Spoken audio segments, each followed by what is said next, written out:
was only in May. Joining us now is Tom Tugendhat, the MP for Tonbridge and Morling. Tom, thank you so much for joining us this morning. I mean, I mentioned it's hit us very hard here at the Wake Up Call. I imagine you feel the same. It certainly has, Anna. I mean, I think for all of us who've known David for a while, I've known him for nearly 7 years now. Yeah. He's been an extraordinary figure in our lives, largely because he's just permanently in a good mood, no matter what's happening. And so it was. It's going to be odd to go into Parliament today and not see his face to cheer us up. Absolutely. And it's such a tragic loss. I mean, yes, everyone's talking about his good humour, as you mentioned, and his kindness, but he worked tirelessly, didn't he, as an MP as well? Oh, he was. I mean, absolutely passionate about Southend, as you will know. I mean, obsessed with the idea that Southend should be a city, which I hope very much it will be. And he felt the same way about Southend as I do about Tunbridge, and it's absolutely. I mean, I get the passion. You get to know all the businesses, all the farmers, all the communities and the villages and the towns that you represent, and it's a fantastic privilege. I mean, it's the best bit, frankly, about being in politics. The Westminster bit's more of a drag. the bit that's great is meeting people and supporting local businesses and supporting local constituents who need help. And so I have to say this has hit us all really hard as well, because that's the bit that matters, and that's the bit that is being made more dangerous. Yes. I mean, strangely, Sorry, go on. I was going to say that's he died doing just that, what he loved, what he was passionate about. Well, he died doing exactly what he's been doing for years, which is helping people, helping his community, and helping our country. I mean, I think that's it's a hell of a tribute to an individual to have given so much. I mean, we talk about those who die in service in the military or in the police, and here's somebody who did as well, different service, but still, really serving our country. So I have to say I'm enormously proud of him, but it's extraordinarily heartbreaking that this happened. It shouldn't have happened. It's there's no reason for it to have happened. It's completely wrong. Heartbreaking is the word. And you're right, nearly 40 years of service, really incredible. And it does raise so many questions, doesn't it, about safety. How do you feel, Tom, about your own constituency service surgeries now? Well, I have to say I've never been particularly concerned, and I haven't been because, I mean, I think I know the community, and I think I know what's, I think I know what's going on. But then, of course, so did David, and David wouldn't have done that if he wasn't feeling safe. So, I mean, I don't. You feel safe, but are you wrong? You feel safe, but are you being cavalier? And who should you be? I'm not. I'm not afraid of my neighbours, my friends, and yet this is sort of suggesting that maybe I should be. And it's let's see what comes out of the investigation. But I must say it's a hell of a blow to the way that we work. If the answer is that I'm going to have to ask people to wait next to a policeman before they come and see me. I mean, it's just I'm not the representative of the state in Tunbridge or Westmoreland.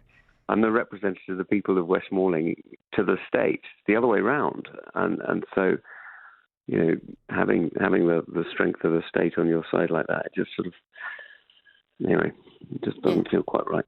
Quite, you just described it as the best bit, and presumably doing it one stage removed wouldn't be quite the same. I mean, we all know how brilliant technology is, and I know some people are saying, well, you should do these surgeries on Zoom for the time being, but I guess it wouldn't be quite the same. Well, we've just been doing them on Zoom for the last sort of 18 months, just got out of that. We've just got out of it. And look, I'm not saying you couldn't do anything on Zoom. You could do quite a lot, but quite a lot of what you're there for is to listen to people, but to really listen to people, to understand what they need. And Anna, that it's not the same interviewing somebody down the phone like this as it is to interview them in person. Of course.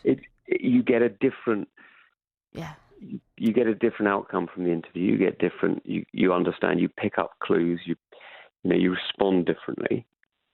And it's important that we remember that really listening to people means actually engaging with them too. It doesn't mean just sort of, going through a checklist of items and then moving on. Yeah, it's so important. Exactly. And of course, the conversation has widened, hasn't it, to, the general respect that we may or may not have towards politicians and the role that social media has to play. I mean, my husband actually has the same name as one of our MPs, so we know very well, the kind of abuse that comes in, because a lot of it's misdirected, I should say, towards my husband. But do we need to look at that? Do we need to look at how we have public discourse and how we disagree with each other? Well, I think we do. And I mean, I think part of this is to do with curated news. I mean, you run phone-ins quite often on Radio Kent, and I listen to them quite a lot. And you always have very polite conversations. But I'm afraid I've spoken to your producers in the past, and they're quite careful as to how they do it. Yeah. And they do, I'm afraid, they look out for people who are going to be rude or abusive on air, and they're quite careful about not allowing them on. And I think we need to make sure that, believing in democracy and believing in free speech means also believing in respect and responsibility. Of course you have the free speech to abuse your political, elected politicians. Yeah. But newspapers, social media sites do not have the responsibility to broadcast it. They don't have to amplify it. You can have free speech in the street, that's true, but to have free speech, broadcast through Twitter or Facebook or, on your radio program or whatever, is not the same thing. No. And I have to say, if we want to have the best ideas possible, we need to have a proper discussion of ideas that allows people to listen, to change their mind, to hear different views without being insulted constantly. Yeah. And you can only do that if you treat each other with courtesy. And the other problem that I noticed, and I've noticed this from over the last 5 or 6 years, the number of people who've said, "Oh, I'd like to be a councillor, but," or "I'd like to be an MP, but," and the number of good people who won't do the job. That's sad. That's really serious. And I know 2 colleagues who were MPs for a couple of years, or councillors for a couple of terms, who after, having made a real difference to our community, beginning to get good at it, beginning to really understand how to make things work better, just went, do you know what, there's too many people who are rude, too many people who are, it's just not worth it. What a shame. Yeah. And the whole community suffers. And so we've got to decide as a community, how do we want to have our democracy work? Do we want to be able to elect freely those people we think are best?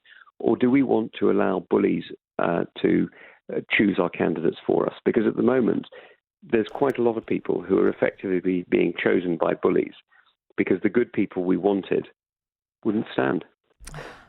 On that point, listen, Tom, thank you so much for being with us this morning. Sorry it's under such tragic circumstances, and we will, of course, speak to you again very soon. For now, take care. That's Tom Tugendhat then, the MP for Tunbridge and Malling, raising a lot of points, actually, about where we are at the minute. Where do we go?